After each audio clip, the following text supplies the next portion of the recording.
Kilaw ta guys, isda nga dorado.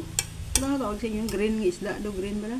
Tapos tamban, gin-mix ko sila guys. Tapos ini pepino kag radish, ginuluman ko na sila sa asin para ginkumos ko para ni tubig. Para i-mix ko na siya guys. Mix tapos ari na nga ton nga isda, ginkumos ko na siya sa langgaw. Kag asin para di malangsa. Mix lang siya. Mix. Ayan na guys, oh. Masarap yan guys. Ang tamban, matambok siya, di ba la? Ang dorado, ya puti, ya unod. So, i-mix mo siya para namit, mananam.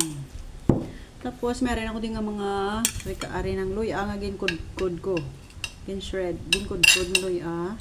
Bombay.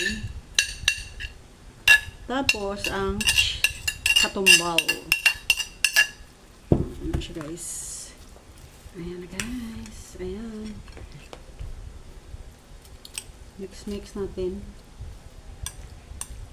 Mix lang guys. Parang sarap. Ayan. Ibutangan ko na siya guys. Asin oh. Hindi ako butang asin. Tapos, butangan na siya sa calamansi juice. Ayan.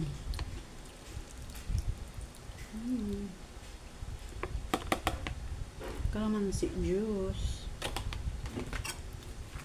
Mixed. Kami isa kanik yung kamuton. Isa kayo sa mga mix kita man. Hindi kasi lang mabalang yung tinamot. Ano na itong kinilaw.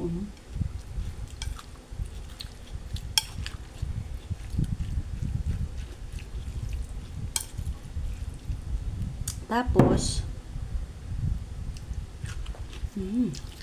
masarap. Butangan siya sang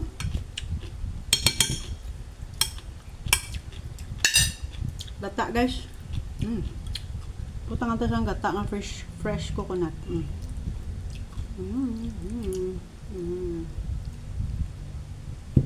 Gata.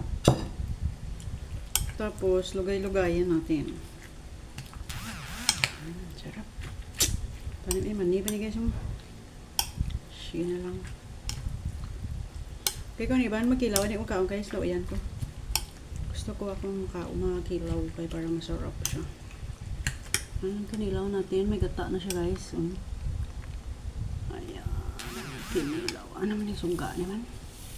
Hindi maintindihan kasi hilaw.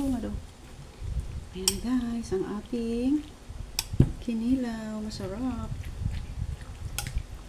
Iputangan ko lang siya luya. Tapos bombay. Kag katumbal na guys.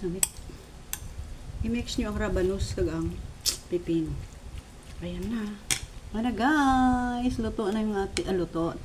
Ready na ang ating kinilaw na isda. Dorado at saka tamban gin-mixed. Taste test.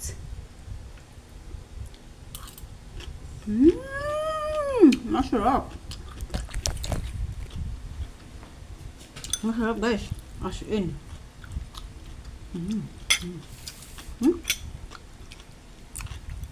Masarap rice. Hindi pa ako makakain. Kalamansi nung lagay natin para sarap.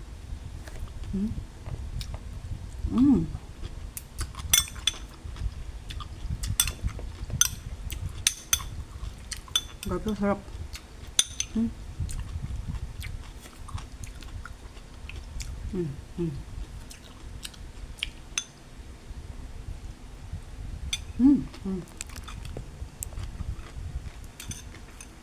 Yummy. Bye bye.